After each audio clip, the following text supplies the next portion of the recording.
A informação agora é ao vivo, vem pra cena Marcos Couto. Minha gente, olha, o Marcos Couto adiantou aqui pra gente que seria um adolescente de 13 anos, relatou ter sido vítima de estupro coletivo há umas 2 semanas. Aí a polícia divulgou que ela caminhava pela rua quando foi abordada por homens em um carro. Um foi preso, um adolescente apreendido, suspeitos de cometerem um crime. A polícia chegou a divulgar ainda que um terceiro suspeito estaria foragido. Marcos Couto, conta pra gente essa história, porque o adolescente chegou a ser encaminhado, né, ao conselho tutelar, ao hospital, e tem uma reviravolta. O que é que muda nessa história? Boa noite. Boa noite, Mariana. Exatamente como você narrou. A data do suposto crime aconteceu no dia 16 de junho deste ano, município de Carmópolis.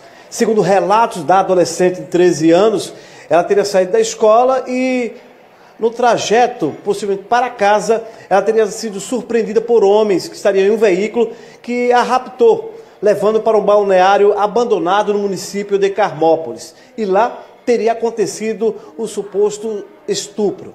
A polícia foi acionada e, como você relatou, exatamente isso. Um homem preso de 19 anos e um adolescente apreendido. E um terceiro suspeito procurado pela polícia. Esta foi a versão contada da jovem à polícia, ou seja, o que foi relatado por ela junto à Polícia Civil de Sergipe. Só que, dias depois, a adolescente compareceu à delegacia, segundo informações da advogada e com o seu grupo jurídico, vai trazer detalhes daqui a pouco, segundo esse grupo jurídico, que essa adolescente teria retornado à delegacia e mudado a versão.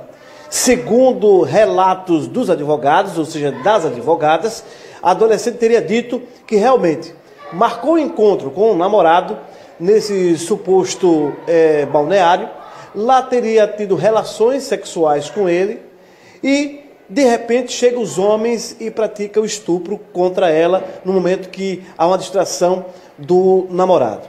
Mas essa história, segundo as advogadas, vai de água abaixo. E as duas pessoas que estão detidas, ou seja, um preso e um apreendido, tem provas que essas pessoas não participaram de nenhum estupro. E é com a doutora Claudiane Feitosa, com a sua auxiliar, que está aqui, a Patrícia Feitosa, que iremos conversar. As demais advogadas que estão também acompanhando a doutora Claudiana vão falar posteriormente, mas nesse primeiro momento, ela representando todo o grupo jurídico que está defendendo as pessoas que estão presas. Na verdade, uma presa e uma apreendida.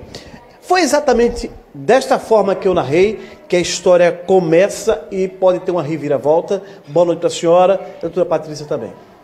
Boa noite, Marcos Couto. Boa noite, Mariana. Primeiramente, eu gostaria de agradecer o espaço, né?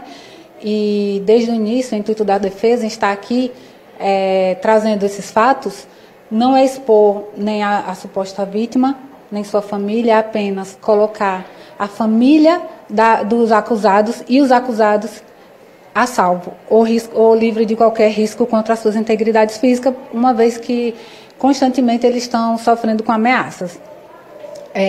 Diante de todo o fato já narrado, após sermos procurados pela família, a defesa começou uma busca incansável por provas que mostrassem que eles eram inocentes, né? E então, durante todo esse tempo, até o dia de ontem, buscamos câmeras no centro, em toda a localidade de Carmópolis, no local onde ela disse que supostamente teria sido raptada. E o que comprova é o seguinte: ela foi caminhando, saiu da escola, foi caminhando até o local onde ela disse que supostamente foi estuprada, encontrou com um rapaz que nós não conhecemos, está nos autos, né? Porém não conhecemos, sabemos a qualificação, mas também, como trata-se de um processo sigiloso, não podemos expor aqui.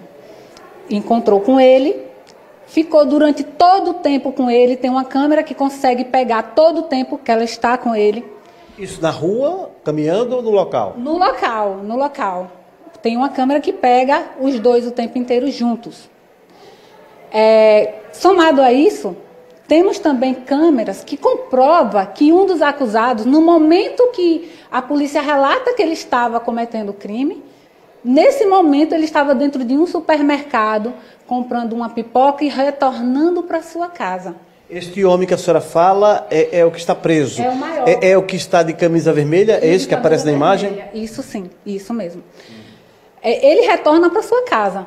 Aí vejamos, após ele retornar para sua residência, né, ele e o menor foi surpreendido com os agentes policiais em sua casa, onde o prenderam e apreenderam o menor, alegando flagrante delito do crime de estupro.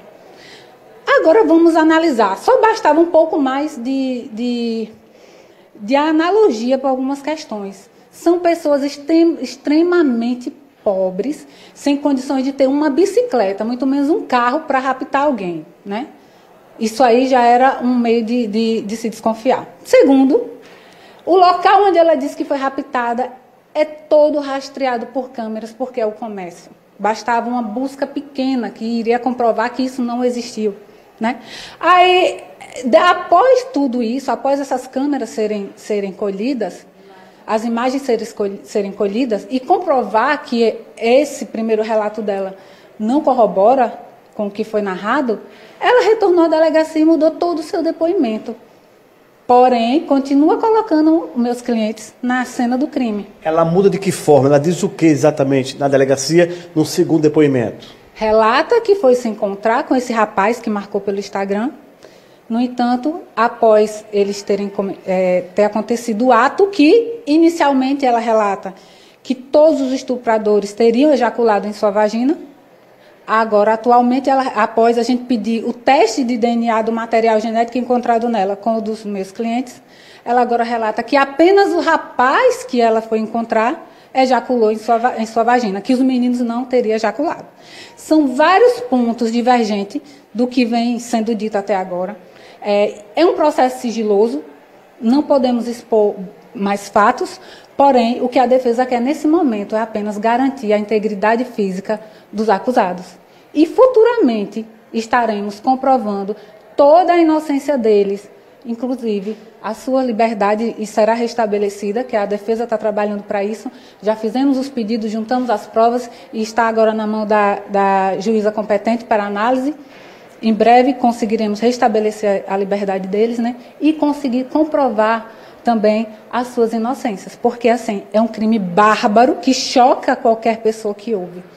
Agora imagina, para essas pessoas que foram acusadas, de todo momento eles gritavam, eu sou inocente, ninguém acreditava. E por que eles foram citados? E por que eles foram citados no processo? Ou seja, como acusados ou suspeitos? Até o momento é o que nós também queremos resposta. Porque não tem nada que levasse a eles, a não ser um depoimento que ela fala, que foi raptada e do nada sabe o nome completo dos acusados.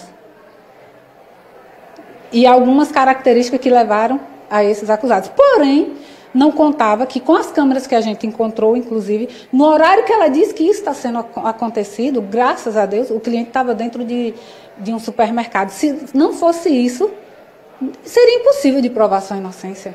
Porque são pessoas extremamente humildes, sem condição nenhuma.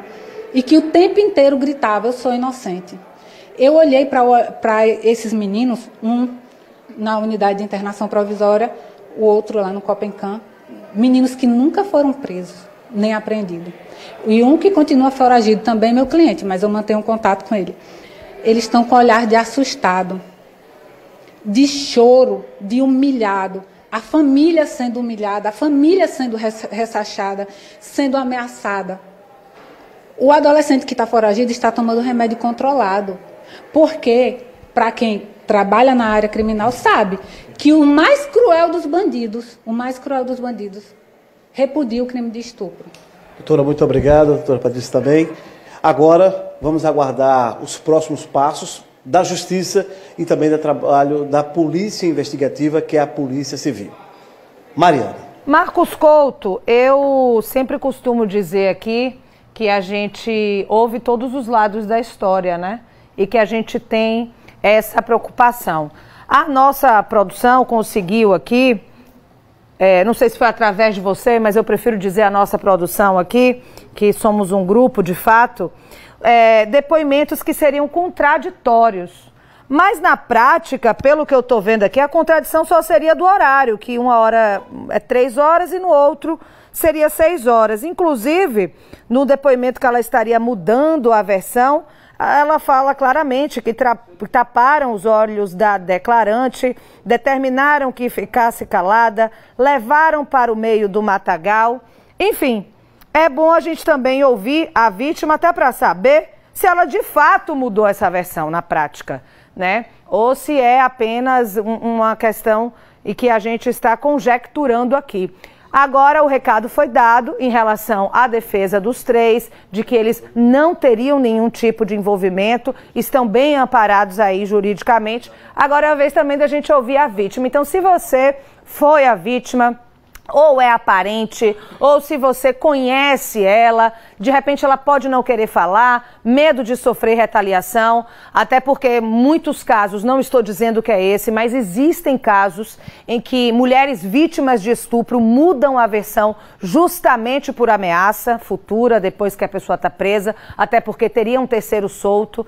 Enfim, muitas coisas podem acontecer para mudança de versão e também a gente precisa saber qual foi a mudança da própria vítima ou da própria polícia. Agradeço o Marcos Couto pela agilidade da informação. A gente segue com a notícia.